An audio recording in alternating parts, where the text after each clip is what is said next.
Have you ever felt completely alone, facing an entire cultural system shouting against everything you deeply believe in? Elijah experienced exactly that on Mount Carmel, confronting 850 prophets of Baal before King Ahab and a completely apostate nation.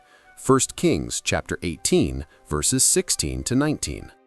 Psychologically, it was absolute terror, a hostile mob screaming furiously, the imminent risk of execution, and the brain in total survival mode, with cortisol levels skyrocketing. Spiritually, God positions Elijah as the barometer of a nation in collapse, show publicly who rules sovereignly and truly. In modern life, the prophets of Baal manifest themselves in similar ways: ideologies that cancel out authentic faith, corrupt leaders demanding ethical complicity, social media that ridicules eternal values, teachers systematically indoctrinating their children. Elijah boldly challenges, "Prepare your bulls, and I will prepare mine, and the God who answers with fire, he is the true one." 1 Kings chapter 18, verse 24. Psychologically, this boldness instantly breaks the social pressure. Elijah's confidence is contagious, silencing the astonished crowd. Spiritually, divine power manifests itself, crushing false religion. A question that burns the soul: do you confront the Baals of this generation, or do you prudently remain silent so as not to lose approval? If you feel the growing cultural pressure, stay until the end. Elias will reveal the strategy for confronting entire systems single-handedly. The confrontation at Carmel revealed much more than a religious dispute. Psychologically, moral courage in the face of systemic oppression activates strategic adrenaline.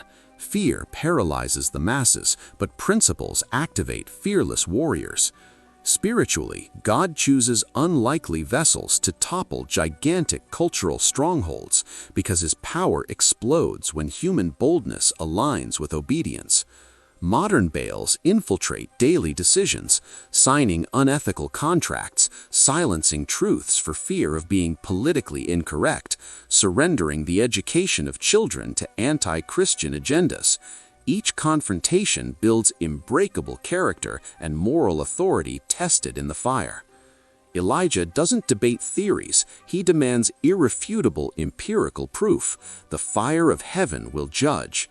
Spiritual victory doesn't come from seminars, but from public demonstrations of divine sovereignty.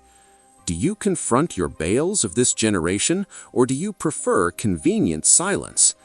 The prophets of Baal fall into utter despair. They dance frantically, scream until they're hoarse, cut themselves in frenzied rituals for 6 hours, while Elijah taunts them with cunning. Perhaps Baal is busy in the bathroom. Shout louder. 1 Kings chapter 18, verses 20 to 29. Psychologically, the contrast is devastating: collective hysteria versus strategic serenity. Spiritually, the false always shouts, the true only prays. False gods are silent because they are mute. Only Yahweh answers simple and focused prayer. Today, we follow identical patterns: empty activism, therapies that deny sin, theologies that ignore the cross. Elijah proves that concrete evidence surpasses religious spectacle. Genuine prayer prevails over performance. Elijah commands, "Soak the sacrifice 3 times with water." The trench overflows. Then he simply prays, "Yahweh, answer today." Fire comes down from heaven and consumes everything, even the stones. The people fall in worship. Yahweh is the true God.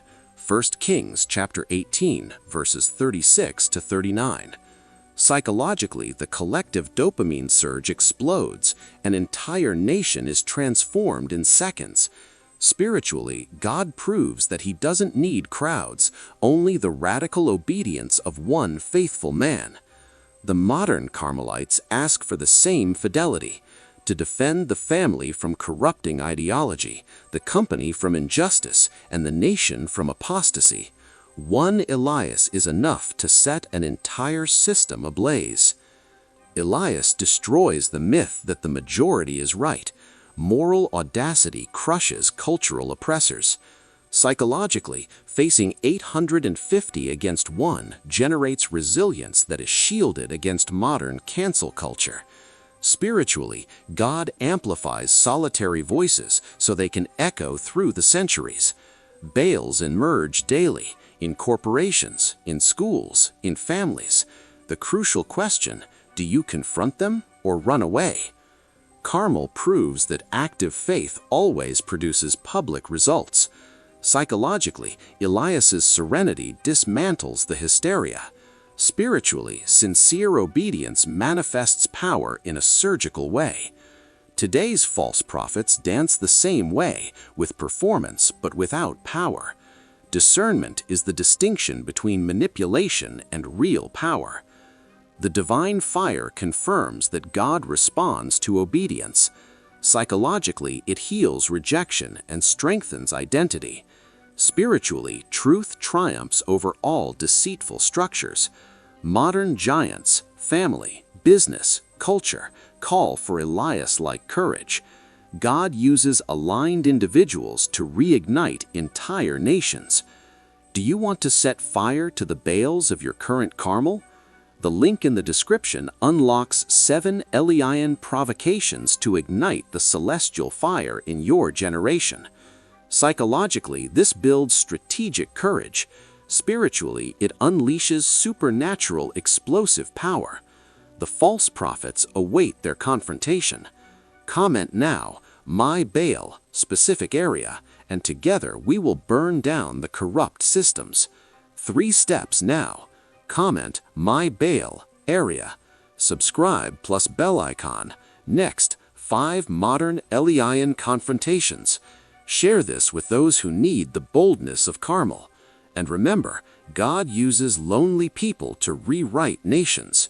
Grace and peace. Confront your Baals. Transform opposition into an eternal flaming altar.